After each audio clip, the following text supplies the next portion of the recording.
Good morning, students. My name is Dr. Gisela Siririka. I'm a tutor for teaching and learning resource. And the presentation today is based on the examination of 2021. What does it mean? It means that it will include all the 3 exams, which is April, August, and November, for all the different courses, the DJP, the DPP, the BESS, the DE, the DES, and the DES SE. Meaning that some of you will write an exam of 100 marks, while others will write an exam of 120 marks. Let's proceed with our presentation. We can start. Now, as a student, what do I want from you? What am I expecting from you? As a student, you should be able to, meaning that at the end of the course, at the end of that term, at the end of the year, you should be able to know your learning outcomes, the exam learning outcomes or the module learning outcomes. But in this case, you should know your exam learning outcomes as they are stated here. I will not go through them due to time. You must go through them, you must read them, understand them, know them, put it in your own context, okay? It will take us maybe 2 pages. Yes, you must know all of them. Now, to start with our first slide, you should be able to discuss the generic criteria for choosing teaching and learning resources as a teacher. As you are sitting there, some of you are teachers, some are not, but you are all supposed to be teachers. You are teachers, you are going out to the schools to become teachers. Now, what are you supposed to know? The criteria, what criteria should you choose when you are choosing a teaching and learning resource? You should make sure that you have a clear goal of your curriculum. You must know the curriculum, you must know the goal of the curriculum. What is the aim of the curriculum? You must make sure that the materials are in context. They are in the context of that the classroom, of your learners. You cannot come up with materials which are not in context of those learners. Now you are in a rural area, deep there in Oshikoto, you are telling them about something which does not make any sense to them, which is not relevant to them. Make sure that it is relevant to them. You consider the supervision and assistance which is needed. If learners need supervision or they need assistance, it's your responsibility to make sure that you consider it. And you make sure that the learning resources are well organized. Make sure that you have them in advance. They are well organized, well prepared. Okay? The next one will be on to discuss the generic advantages and disadvantages of using educational resources in the classroom. You know why I came up with some of this? I have realized that students are struggling to answer some of these questions. Then I said, let me pick up those questions and answer them a bit so that you can have an idea, because a lot of students are struggling when it comes to this. What are the advantages of this? You will have high quality lessons, you know. What are the advantages of using educational resources in your classroom? You have high quality lessons. It encourages independent learning, meaning that learners will learn on their own, self-directed learners. They will become self-directed learners who are learning on their own. And it will also encourage active learning. And it develop higher level learning styles. You know, learners have different learning styles. You know, because some learners have learning different styles. One want to sit alone, one want to study with others, they want to work in groups, you know, they are different. Therefore, the generic advantages of using these resources is that it will develop that. And learners will be motivated to learn as well, and it will increase their self-confidence and their self-esteem. Some learners have the low self-esteem, they have that inferior complex, it will be boosted. Okay. Now the disadvantages, it can be boring to the learners. It needs a lot of time, meaning that you need to manage your time. It requires advanced preparation thoroughly. You know, you need to prepare thoroughly. You need to prepare in advance. Schools may face lack of resources. You know, some of our schools, especially the rural schools, they don't have enough resources. And then they don't even have the classes that support the use of technology. You know, you will have your classroom, but maybe you don't have electricity. You know, internet connection will be a problem. And lack of time to learners to use technology. You know, you only have 40 minutes per period. Now, to use technology, it will need more time, meaning that it's also one of the challenges. Now, let's come to this approach, the VAK approach, and how media are involved. The VK approach will refer to the learners who are visual, learners who are auditory, and the learners who are kinesthetic. Now, the visual learners, who are the visual learners? You can even look at the picture there, the photo which is there. The visual learners, you see the eye, and the auditory learners, you see the ear, and then the kinesthetic learners, you see the hand. These are the learners who are touching things, learners who want to feel things, the learners who want to do things with their hands.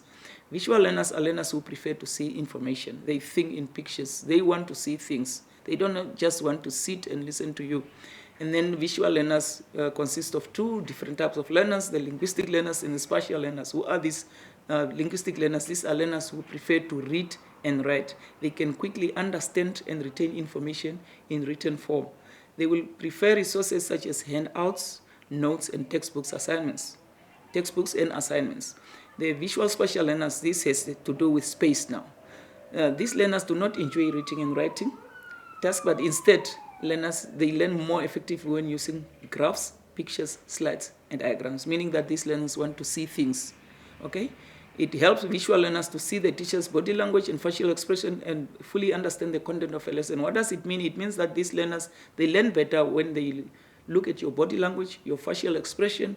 They will understand the content better if they look at you as a teacher standing there in front of them, showing them things with your body, like with your hands, they will, or you are dancing, they will understand it better. And then they have the auditory learners. These learners learn best through listening and speaking. They want to sit in your classroom and they use their ears to listen to what you are saying. Look at those pictures there. That young learner holding his ears, meaning that he will only understand you when he is listening to you or to audio or to the radio in your classroom. And look at this, the young boy here also, they are listening to things. They have to listen for them to understand it better. They can absorb information by having a conversation with someone. You talk as a teacher, you talk to them. They listen to a CD or sitting in a classroom lecture or participating in a presentation. They sit and listen to a person talking to them or listen to a radio. Learners will enjoy activities that involve brainstorming, debate, and other vocal exchanges, meaning that these learners will enjoy your lesson as they are sitting there, they are listening to something, and then you discuss. You put a radio there, a topic will be discussed there, and then they brainstorm about this topic, they debate. You have a conversation with them in a class, then they will understand it better. It helps these learners to benefit through verbal conversation, meaning that you have to talk, the discussions, then they will understand things through the tone of voice and the speed of the teacher also. The way you are speaking, your speed, the level of your speed, whether you will be fast or slow, it's better to be slow for them to understand, not to be too fast. Like for me, I'm a very fast speaker. Okay, now we have the kinesthetic or tactile learners. These learners, they like touching, they like feeling things, they want to do things with their hands. These learners can learn best when actively participating in the lesson. They are participating because they are using their hands. These learners, they need to move. When they are using their hands, it means that they are moving. You cannot just sit and do things here. They can go outside, they play with water and sand. Let them do things with their hands. They learn through their bodies and the sense of touch. These learners learn best through hands-on activities, meaning that they use their hands.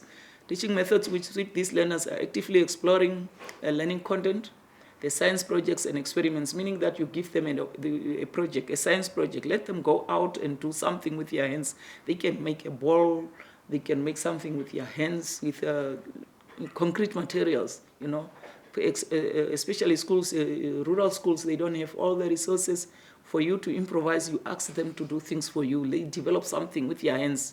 Resources that can include the science kits, manipulative material, as well as educational tools. You can give them this for them to use their hands and make it.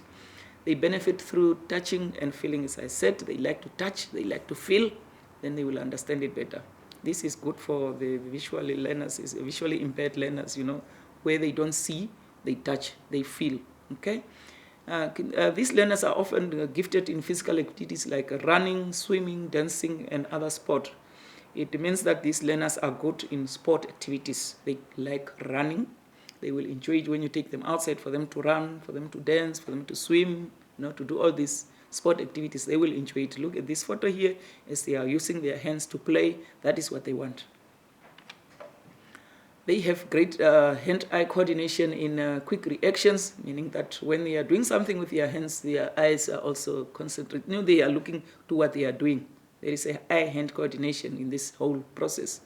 Tactile learners learn through fine motor skills, meaning that they use their fingers to do things rather than their whole body. They use their fingers. Tactile learners express their learning best with projects, meaning that you give them a project. Look at these young ones here, they are playing. Maybe the teacher said that they should measure something. You can see that they are playing with sand and water. Maybe they are measuring. No, they like that. They express themselves when you do those projects. They learn better when creating mini books. You can give them a project where they can come up with a mini book, a small book. They develop a book. Games, models, building blocks, art materials, and math activities. You can give them things like the puzzles. They can play with puzzles and all that. Okay, these learners have trouble sitting still, meaning that they don't like a boring classroom. They want to be busy. Keep them busy. Give them things to do with their hands. And these learners, they lose interest quickly. If the lesson is not interesting to them, then they will lose interest. Make sure that the lesson is interesting. Make sure that you keep them busy. Make sure that you give them challenging activities. Let them, enrichment activities, let them be busy. Okay?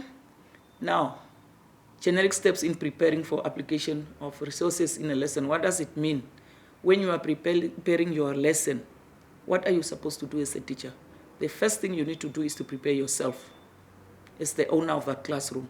Preparation is the key to using resources. Preparation by the teacher cannot be overemphasized as the teacher. You are the key resource in that classroom. Teachers need to prepare very well. You need to prepare your lesson very well. One of the requirements of the Namibian teachers is to have a lesson preparation file. Most of you are teachers. You have a preparation file. If you don't have, make sure that you have a preparation file. You buy the file if the school cannot give you a file. And in that file, you put your preparation lessons in that file. You put your scheme of work in that file. You put your year planner in that file. Make sure that you have all your lessons from the beginning of the year up to the end.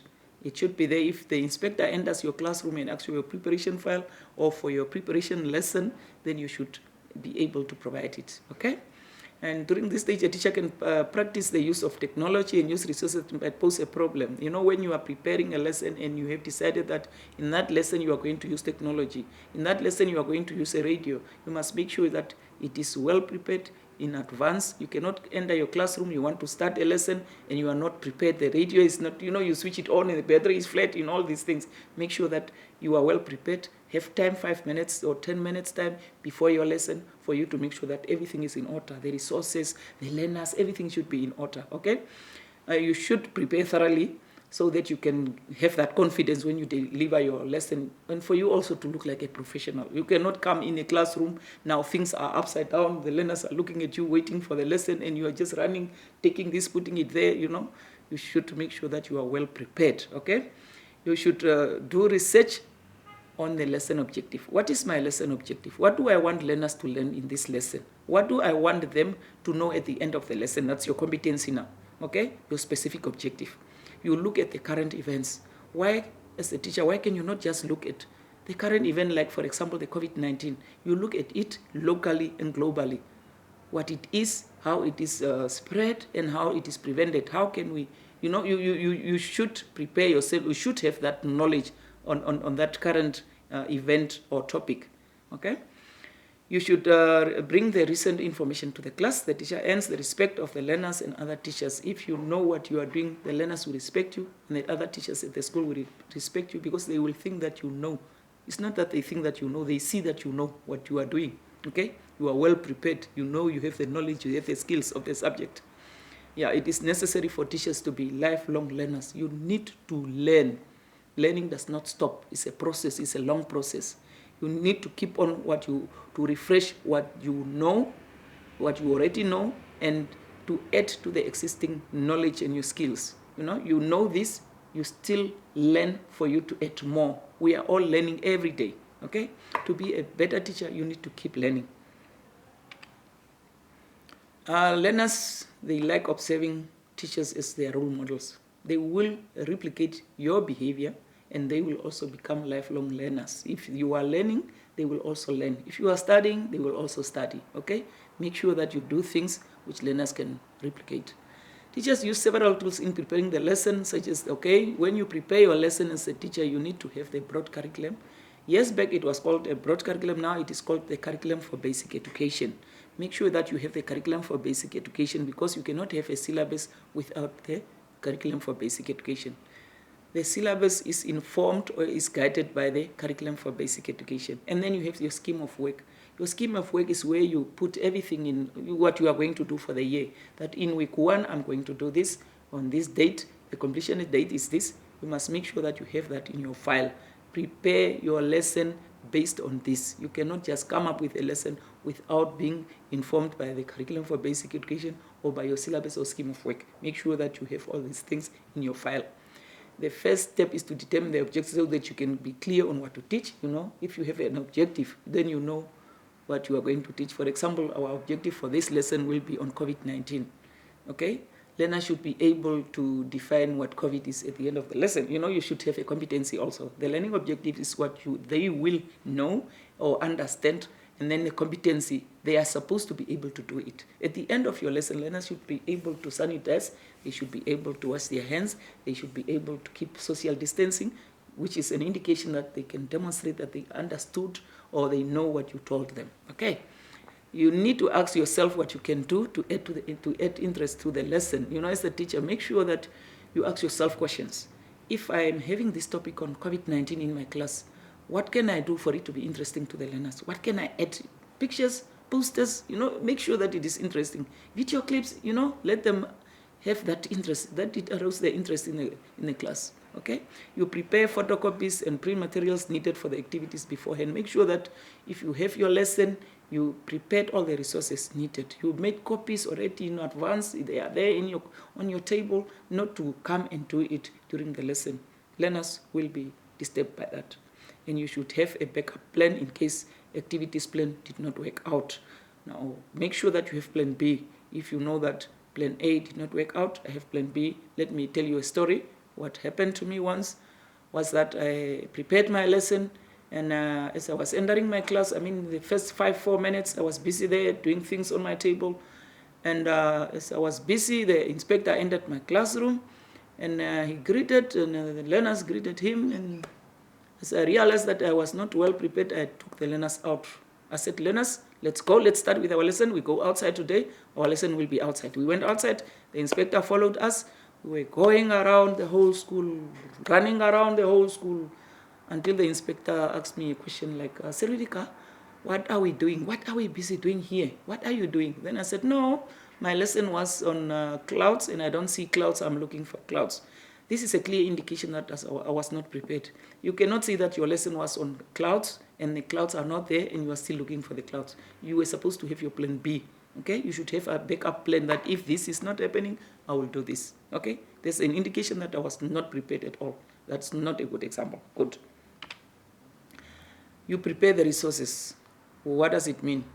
You make time to organize and create your own collection of resources during your preparation. Make sure that you have your different types of resources in your classroom, where you can have a corner where you put your resources, a storage where you keep your resources. It can be a file, it can be a corner, it can be the cupboard where you put all your resources which you are going to use in that period. It can be a poster, it can be newspapers, pamphlets, but it should be in that context. Okay.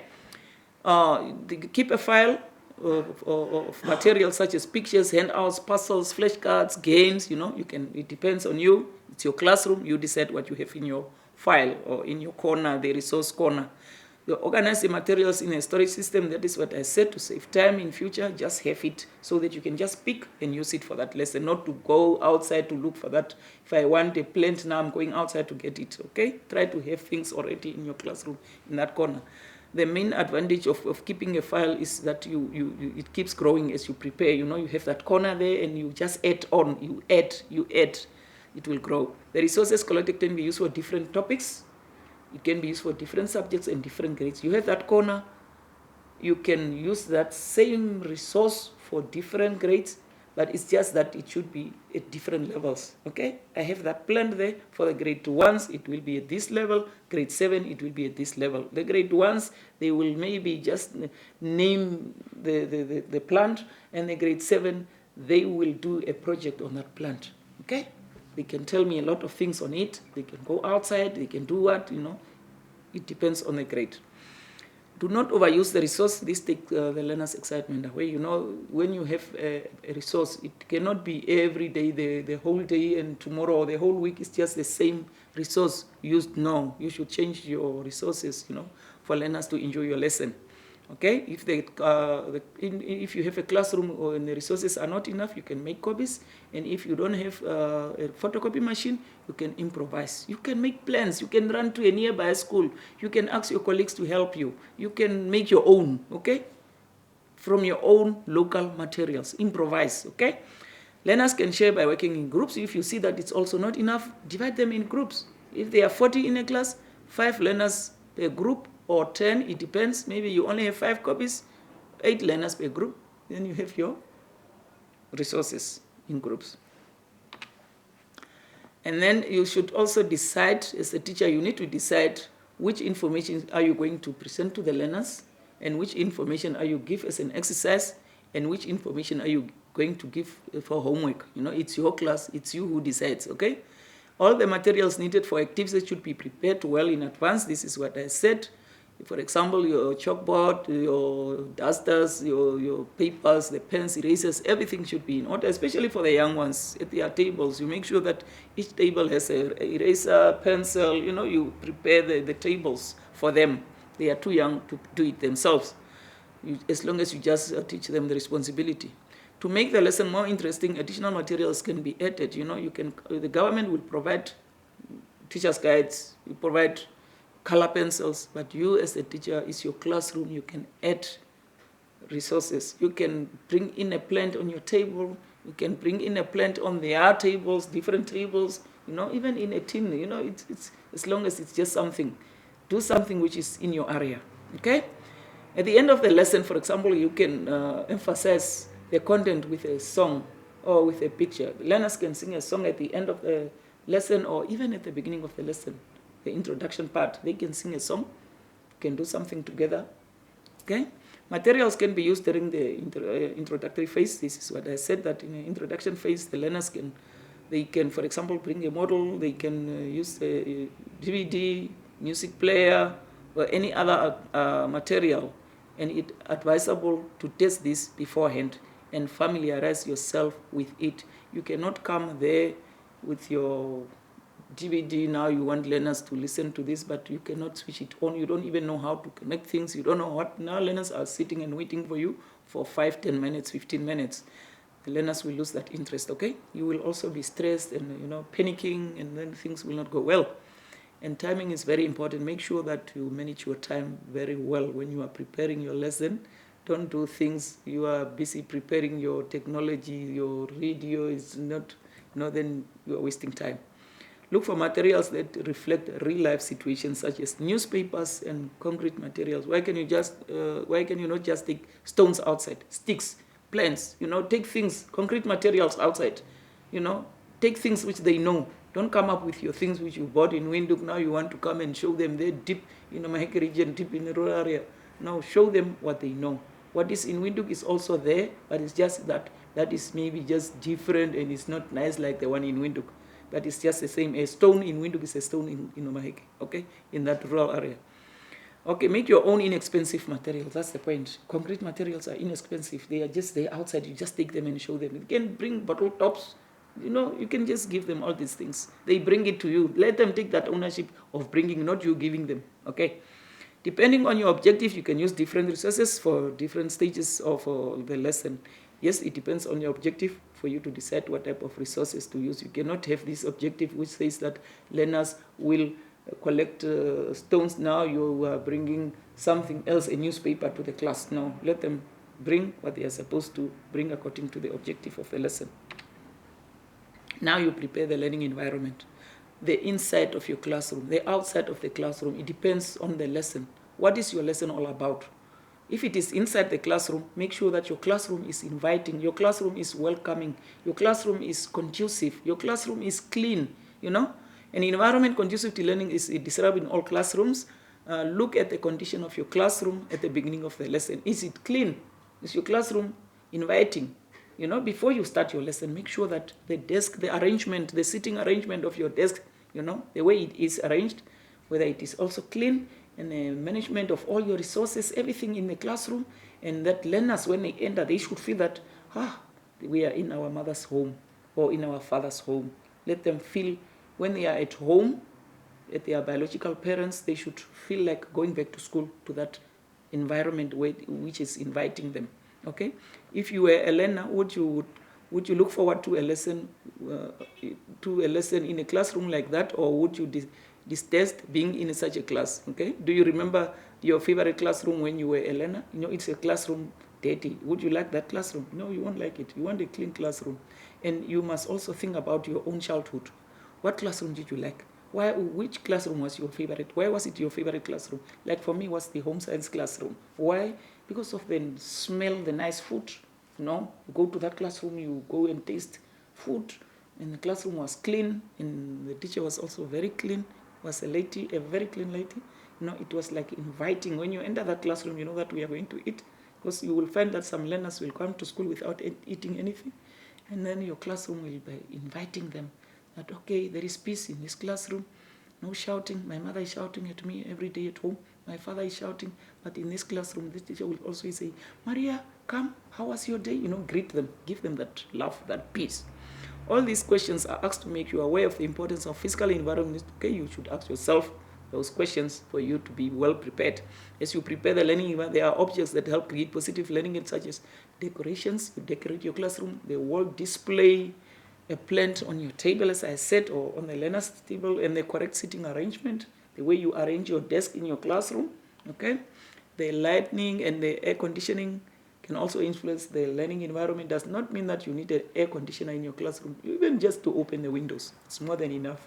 It doesn't mean that you need power for your class to be conducive. No, as long as you just open the windows and the door, let it just be open, and make sure that it's all learners are happy with that. The learning environment should cater for all years, for all learning styles. Don't just do things that to please this group. Make sure that you to cater for all learners. Okay, they prepare the learners. What does it mean? Learners need to be prepared when they enter the classroom. You can prepare them emotionally, psychologically, physically. As they enter the classroom, some did not eat anything. Some were at home where parents were just quarreling, parents were fighting the whole night. Now this child needs peace. You should make sure that you prepare that child mentally, psychologically, emotionally. Okay? This is not only helpful to the learner, but also to you as a teacher. If the learners are happy in your classroom, your lesson will also go well. Otherwise, if they are stressed, if the child is crying, then it will disturb your lesson. Okay? Now, it is fair to prepare the learners before starting the lesson. Before you start your lesson, you prepare them. Let them be ready for that. You have your outline on the chalkboard that today we are going to look at the definition of COVID-19, and then we will look at how it is spread, and then we look at how to prevent it. Okay? That's our lesson today. Let them know what they are going to do for the day. On the chalkboard, you just put the summary there, the outline. Let me say an outline. It's a guide, like something which is guiding the lesson. Now, the best way to do this is by developing an introduction that arouses each learner's interest. Make sure that you have an introduction which is very interesting to the learner. They can sing themselves. You can sing. Like for me, I like singing. I can start a song, and then they will enjoy it. Or a story, make it. Or the introduction will make them to like your lesson. Otherwise, if the introduction is not good, or is not well done, then the whole lesson will be disturbed. Okay? You need to catch the learner's attention and keep them focused on the lesson by your introduction. Through your introduction, everything will be okay if you just do it well. There are several ways to prepare the learners making use of materials or questioning techniques. Why can you not start your lesson with the questioning? You can have a poster. Ask them, what comes to your mind when you see this? What comes to your mind what do you think about this? What is your idea on this? What is your perspective on this? Just ask them questions. It will also change their mood, their attitude for the day. Okay? Classroom management techniques and rules are very helpful in preparing learners. Make sure that your classroom is well managed, and then the techniques or the rules which you are going to use in your classroom, rules must be clear. They must know that if we are in this classroom, we should not make noise, we should not do this, we should do this, we should not do this. And they should have that ownership. They should know that they are the ones who set up the rules, not you alone. You should set up these rules with them for them to know that it's our rules. Let them take that ownership and respect their rules. Okay? You have to prepare yourself well. The resources involved are ready. Make sure that the resources are ready and make sure that you are excited to start the lesson. You cannot start a lesson with that disappointment at home and all. When you enter your classroom, make sure that you are happy, you are excited. Learners should see that in your face. Okay? The best way to prepare learners is to use the greeting techniques. We know when you greet them, how are you? Find out about their background. Find out about how they are, what they, their day yesterday. How was your day yesterday? Talk to them. Let them see that you care for them. Okay? And tell them what you have in store for them. Now that is what you have now on the chalkboard. That, okay, now I ask you all these questions. Today our lesson will be on this. Okay, if there is something bothering them, take time to discuss it for a while before you proceed. Okay, and you call this learner outside or in the corner there. You talk to this learner. The learner will tell you his or her problem before you start your lesson. Otherwise, that learner will not listen to your lesson because that learner is disturbed. Okay. Greetings can be a technique to test learners' understanding and prior knowledge. Okay, you ask them different things for you to see their prior knowledge on that topic. Who can tell me what COVID-19 is? Who heard about COVID-19? What is COVID-19? Where have you heard about it? You ask them all these questions. You will learn a lot from them. They will tell you a lot of stories. You won't be disappointed, really. Other techniques that can be used to prepare learners are icebreakers, games, and activities. An icebreaker, for example, this one where you just whisper a word or a sentence they sit. For example, you take them outside this, or in the classroom, even they stand in a queue, and the first learner will whisper a word to the next up to the last one. Then you just teach them all this for them to know the importance of carrying the correct message, and not just to come up with your own stories. All activities that you do in preparing for learners should contribute directly to the lesson. You cannot come up with a lesson which is not in line with your objective. Make sure that what you are saying is in line with a lesson, what you prepared. You prepared this, now you are talking about other things. No, make sure that what you are saying is what is in the lesson. If the inspector enters your classroom, the inspector must sit there, you're having your lesson plan, and what you are saying there should be in line with what is in his hands. But you can add on, you can bring in new ideas, you can bring in new things, but it should be that topic, it should be that content. Okay? Now, how to use the radio as a teaching learning medium or resource. A radio is something which is used in Namibia as the most important communication media, both in urban and rural areas. Especially in rural areas, they are using the radio. Why can you not use it in your classroom? People in remote areas use radio to keep up to date with current happenings like COVID-19 these days. Those people at the rural area, they will just learn this from the radio. Okay? In schools, the radio is an important tool that teachers can make use of. Compared to the television, the radio is much cheaper. All classes can use it at the same time. Why can you not call grade 4 to 7 outside? They listen to a story on the radio, and from there, you take your learners back to your class, the grade 7 to their class, grade 4 to their class, grade 3 to their class, and then you ask them questions according to their levels.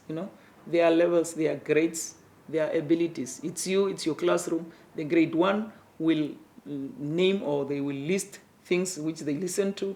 The grade 7 will apply, they will explain, they will discuss, they will evaluate what they listen to, all these things. All learners can use it at the same time, but at different levels. Okay. And this is it provides up-to-date information, as I said, like the COVID information. Learners are able to get expert opinions on various subjects. Why can you not call, for example, Frankie Friedrichs to come and tell you about athletics? Learners will come and listen to this person. A parent who knows something better. Parents are resources. We should use them. Okay. The limitation of using a radio is that is just audio only.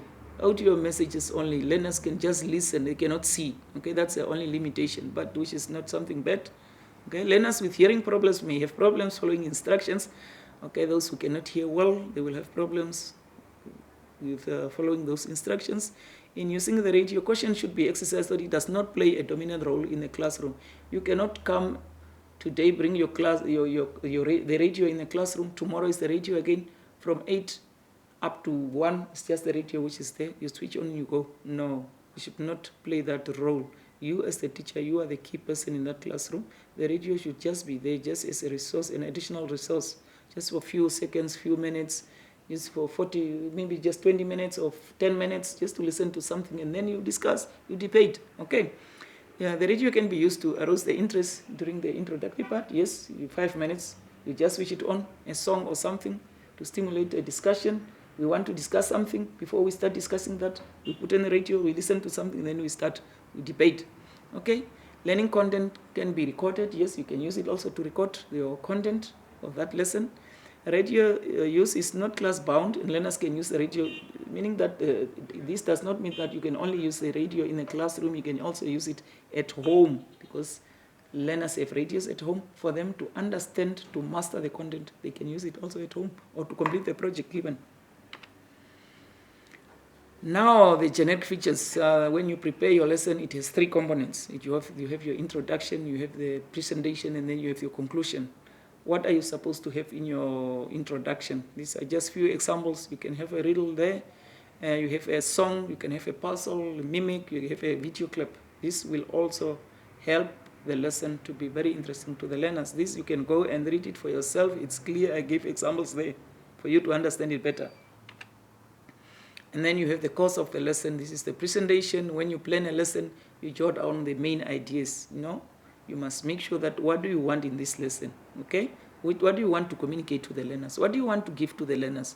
The idea is not that you depend on the notes, but only to use it as a guide. The notes should just guide you, but not just for you to depend on it, okay? You write down the main ideas on the chalkboard. Don't write too much information on the chalkboard. Make sure that you take the main points, okay? A chalkboard summary is the best way to make sure that the lesson is built, okay, step by step, systematically, step by step, okay? Here are some resources that you can use. Use the chalkboard to make summary of the main points, the models, your manipulative items, and the books, different types of books which you can use to show learners some pictures. Now, the conclusion of the lesson. When you conclude your lesson, make sure this is the summary on the board, serves as the basis for the conclusion of the lesson. You look at the past tense.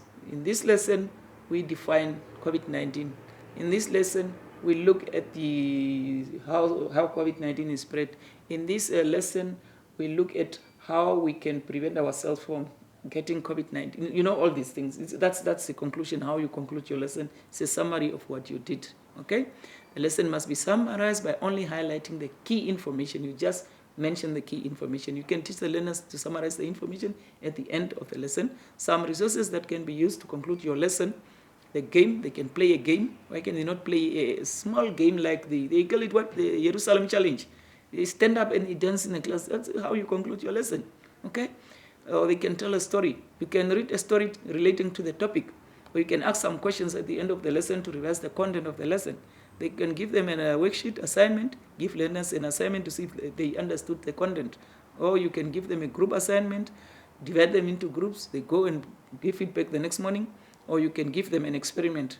Okay, each group can come and give feedback as well the next morning. Yes, that was it. Now we go to the examination format. Okay, this presentation was for the 3 exams, April, August, and November. And all these papers consist of 4 questions, and the duration is 2 hours. The marks, it depends. If you do a diploma, it's 100 marks, and if you do a degree, it will be 120 marks. Thank you. If you need help, you contact me from 17 hours to 20 hours, meaning it's 5 o'clock up to 8 in the evening. And that's my email address. And let me give my cell phone number. I hope that it will not change. 0811 69 661. 0811 69 661. Thank you.